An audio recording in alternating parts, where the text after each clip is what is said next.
Hello, I'm Dr. Omar Bey, and this is A Moment in Medicine.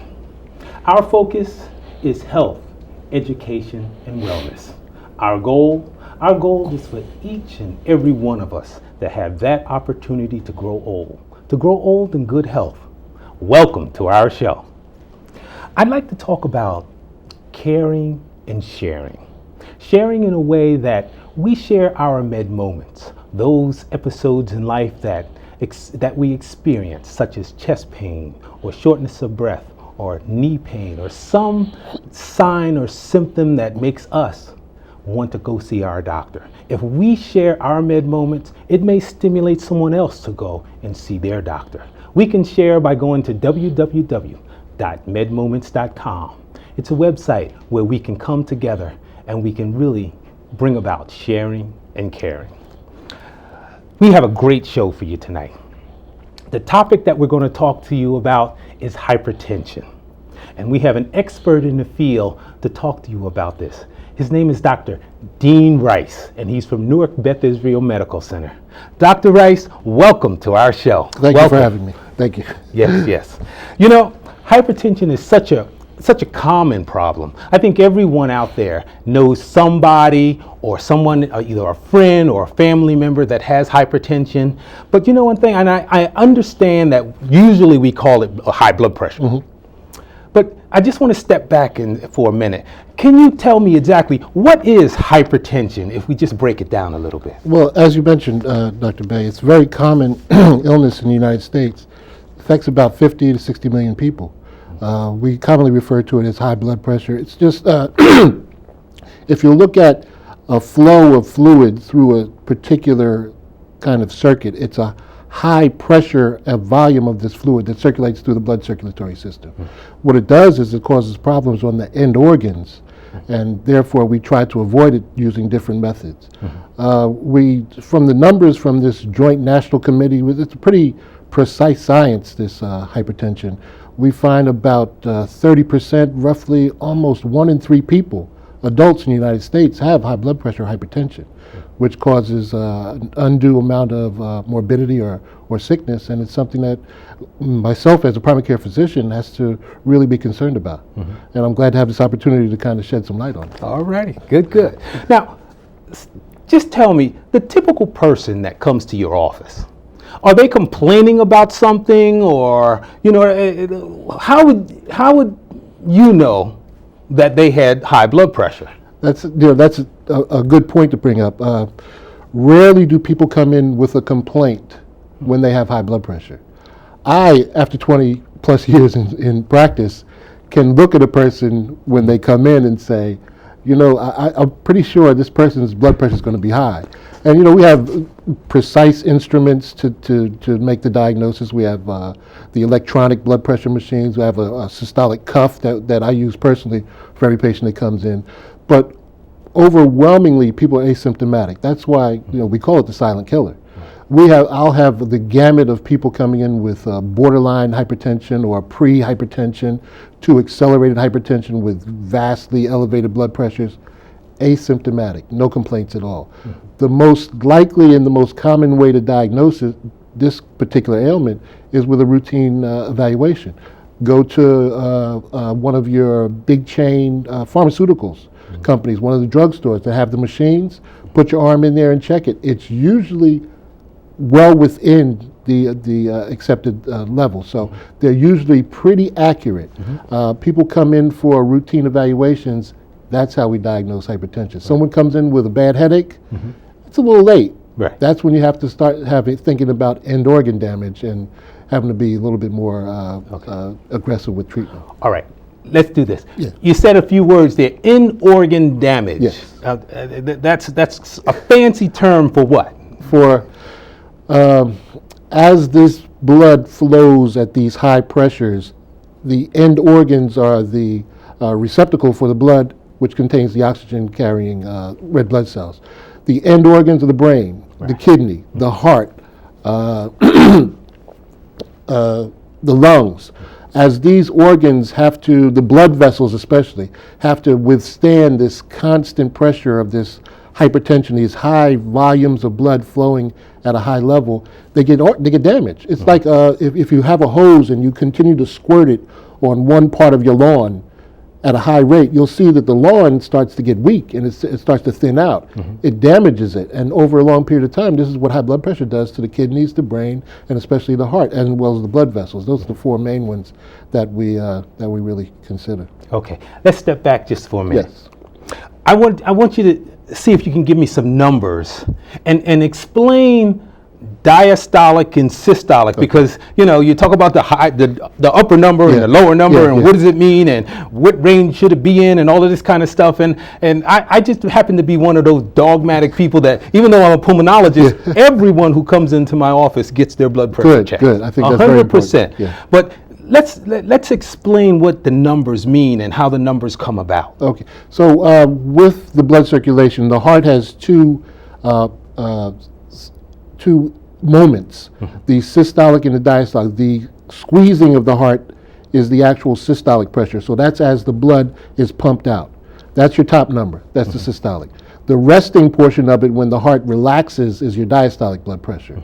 So when we talk about high blood pressure or hypertension, when we want to establish the diagnosis, it's a pretty exact science. These committees, one especially the Joint National Committee or JNC, they say if your blood pressure is over 140/90, you have high blood pressure, you have hypertension, you have a chronic illness if this persists. So it's the systolic and diastolic that we measure.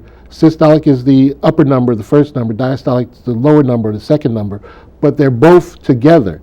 Now, there are illnesses called primary systolic hypertension, primary diastolic hypertension, and there's a little more designation, there's a little bit more leeway in terms of the numbers with that. But anyone who has a blood pressure, when you include the systolic and the diastolic, if the systolic is above 140, that's the top number, or if the diastolic is above 90, which is the bottom number, that's hypertension. Right. I know that some more recent studies, I think I read somewhere that even lower numbers, I mean, the committees are trying to make those numbers even lower. Even lower, definitely. Because I know forever I was using 140/90. But now I think I read something recently that they've come down to more like 120/80 or 70, something like that. Normal blood pressure is 120/80. Okay. So when you get to above that number, when you get to 130s, 130/85, depending upon concurrent illnesses or these mitigating factors, if you have coronary artery disease, if you have diabetes, if you have high blood cholesterol, if you're overweight, sometimes even in the black community, if you have a number that's significantly lower than 140/90. Now this is a general number which establishes now 140/90, you need to be probably on some medication, you need therapy. These numbers that you mentioned, these 130s, 87, with some mild kidney disease, with some high cholesterol or hyperlipidemia, these are blood pressures that you have to be concerned about, and you might need to be on therapy as well. So it's a continuum, and it's relative to your state, your overall health state. Right. So if you have other organs, say the heart or the kidneys or the lung or whatever that's involved, then it may be a lower number that may put you into an area that you need treatment. Exactly, and we will be referred to as hypertensive, yes. All right. And then the goal after therapy would be to get it down lower. So we say 140/90, but once you start therapy, the goal for the therapy may be around 130, 120/80. The normal blood pressure, the guy walking around 120/80, we don't have too much to say to him. We don't tell him not to eat potato chips. They have to avoid salt.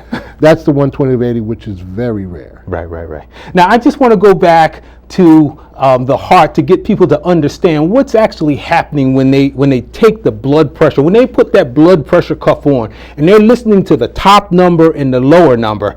It's the blood is actually coming through the last chamber of the heart. And when that muscle contracts, that's the big muscle part of the heart. Exactly. When that contracts, it pushes the blood into the bloodstream to supply the rest of the body. Yes. Yes. There's a back pressure that the heart is trying to push that blood out. And as that reaches the peak of pushing it out, that's the top number. Yes. That's the top systolic number right there exactly. that we get and that we hear. So you understand that the heart is really overworking and it's really dynamically trying to do its job.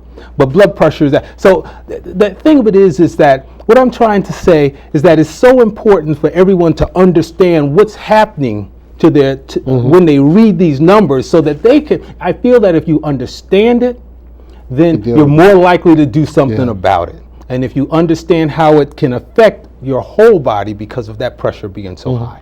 Excellent, excellent. Now, what about as far as, is there any race that is particular, that particularly has a problem, or any age range that particularly has a problem as far as blood pressure is concerned? Oh, sure. Black community suffers worse than any other community. In terms of these numbers, 1 in 3, it's much higher in African Americans. Inner city, even worse. People with a low availability of health services, even worse. Elderly people, when you get to the age of in the 60s, what happens is what we call the compliance of these blood vessels, they don't stretch. So people over the age of, they mention numbers in around 65, because the blood vessels don't stretch, they're not compliant, they stay rigid, blood pressure goes up, especially the systolic blood pressure. So we have to be very, very careful in the senior citizens in terms of this. And that's where you start to see high blood pressure. Now, a kid comes in 17, 18 years old with high blood pressure, that's a major problem, because they're not going to last 50 years till they're 60 with their blood pressure being high for that long period of time. We're talking about serious end organ damage. This left ventricle, this base part of the heart which pumps most of the blood, gets very thickened, gets very overwhelmed with the pressure that's put on, and that's where you get coronary artery disease, you get congestive heart failure, and these are things that we try to avoid by keeping the blood pressure acceptable or normal. Okay, you mentioned some very fancy words here. I love medical words, you know that. So I'm trying not to, sorry. Coronary artery disease. Yes. All right, explain what you're talking about, coronary artery disease. So the coronary artery, the heart is a muscle, right? As you know. It's supplied by blood vessels. Right. The blood vessels that supply the heart have their own intrinsic problems. You would think that the heart, because it has all this blood in it, should be okay, but there are blood vessels, as you know, that supply the heart. These blood vessels get blocked. When they get this arteriosclerosis or blockage in them. Yeah, that's when the lipids or the cholesterol fat gets stuck in there. Yeah, okay, all right. And red blood cells, platelets get aggravated, the cells that help stop bleeding. They get in these arteries that supply the heart, get blocked, and that's when you have a heart attack. So that's what this whole these problems arise, where we try to look to see how the blood pressure to the heart, how the blood circulation to the heart is. Catheterization, CAT scans, stress tests. All of these tests are so that we can see how the blood circulation is to the heart. Right. High blood pressure affects that. Right. Negatively, as you know. I understand. I understand. Now, I know that there is a primary hypertension and secondary hypertension. Primary is just happens, and Central. Secondary is because.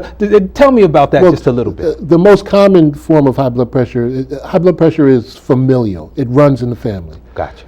If you have a mother and father with high blood pressure, your chances are 3 times higher that you will have high blood pressure. One parent, at least 2 times higher. So if you know that your mother and father have high blood pressure, and you come to my office and you tell me that, right. I don't really have to do too much in terms of checking the blood pressure. The chances are very, very high that it's going to be high. So the first thing you have to advise people is you got to avoid salt. You know, that's getting a little bit off the line. You mean I got to give up my Fritos? The Fritos with the salt. Oh man, it's not necessarily the corn in the Fritos. It's the salt on top of them. All right. So and a lot of people, we have these taste preferences, and one of them, unfortunately, is salt. And especially in the African American communities, we have a tendency to like salty foods, and we have to avoid those. That's primary or what we call essential hypertension, familial hypertension. Nothing you can do about it. Right. You got it. Okay. So what you have to do is try to control it. Try to avoid the things that are going to make it worse.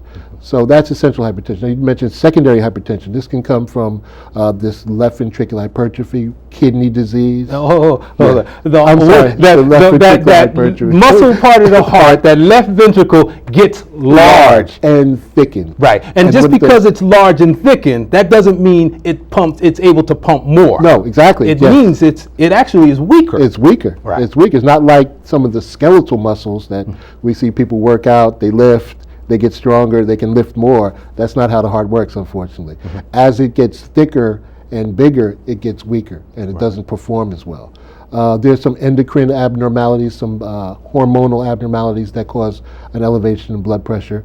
This renal artery stenosis, where the blood vessels that supply the kidneys get blocked or get tightened, which causes hormones to be released to elevate the blood pressure. These are the secondary causes, as you mentioned. Right. Less likely to occur, but nevertheless need to be evaluated. Some primary endocrine problems from the brain, the pituitary gland, some glands in the brain that secrete hormone. Thyroid disease is also associated with it. So these are some of the things that we look into when evaluating people with long-standing high blood pressure or accelerated hypertension, which is these blood pressures. Dr. Bay, as you know, these blood pressures can go high. Very high. We mentioned 140/90.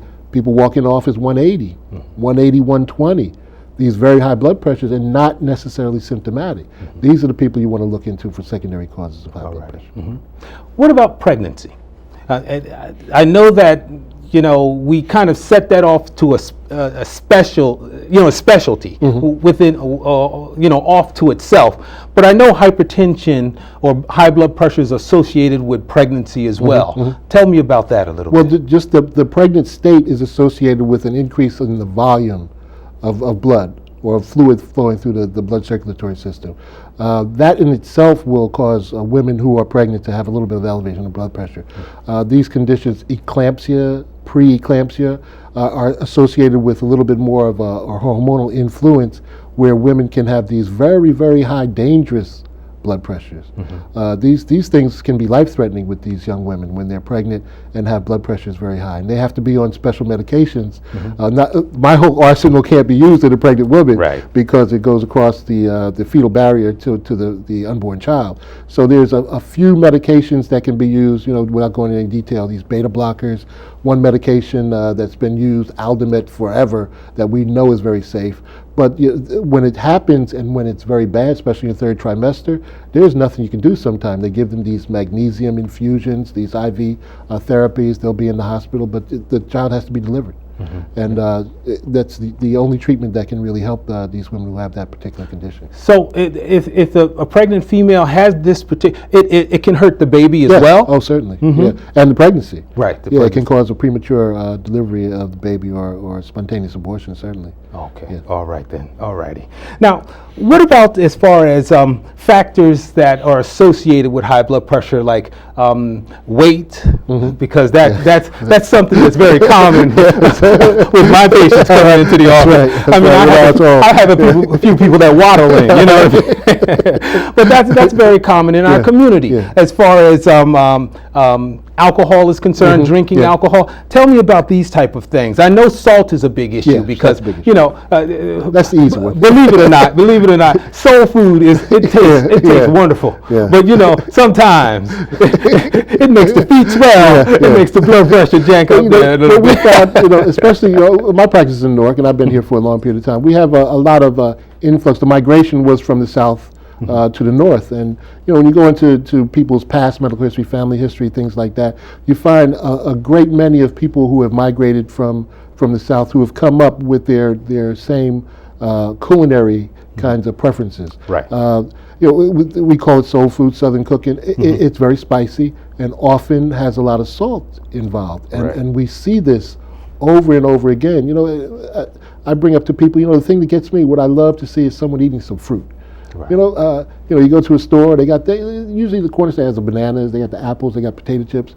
Listen, have some fruit. Stay away from these salt processed foods. I'm not talking about you can't have any carbohydrate. Just balance your diet. I think that's the most influential thing. Obesity.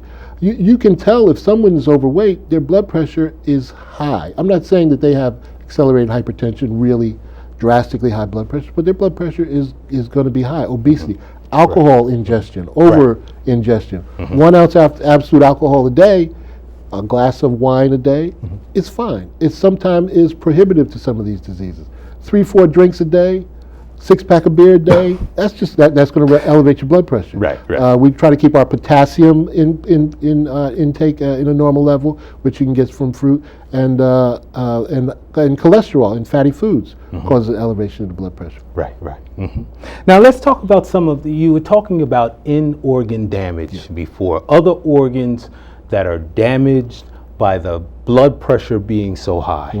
One is that, and especially for our senior population, we're talking about strokes or aneurysms or intercerebral bleeds. I know they're big words and you're going to tell us exactly, break that down for us. But tell me about this, because it's something that's very important when you get to be a senior. All of us want to have that long life and live and extend, be around for our grandchildren. So it's important that we understand taking care of this problem. Well, these end organs, the number one end organ that we think is most vulnerable is the brain. The brain has these very small blood vessels that circulate very, very with winding kind of paths, and they're relatively weak. If you can imagine, if you have your garden hose, and I always come back to this garden hose, and you put your hand on top of it, any weak spot is going to bubble out. That's an aneurysm.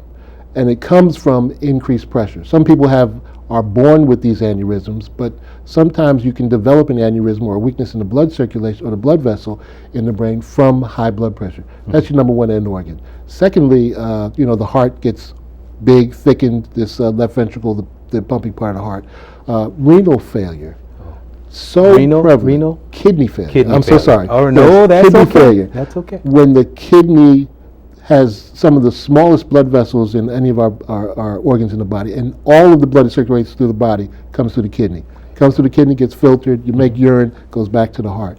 These vessels get damaged, and you start not being able to filter the blood effectively, and you end up having to use other methods like dialysis. I know we had a show with one of our other doctors about kidney failure. Right. But this is so prevalent in our community, and it can be avoided, and that's why we treat people with these antihypertensive medications to try to keep the blood pressure down. These are three end organs that are really affected by it. Right.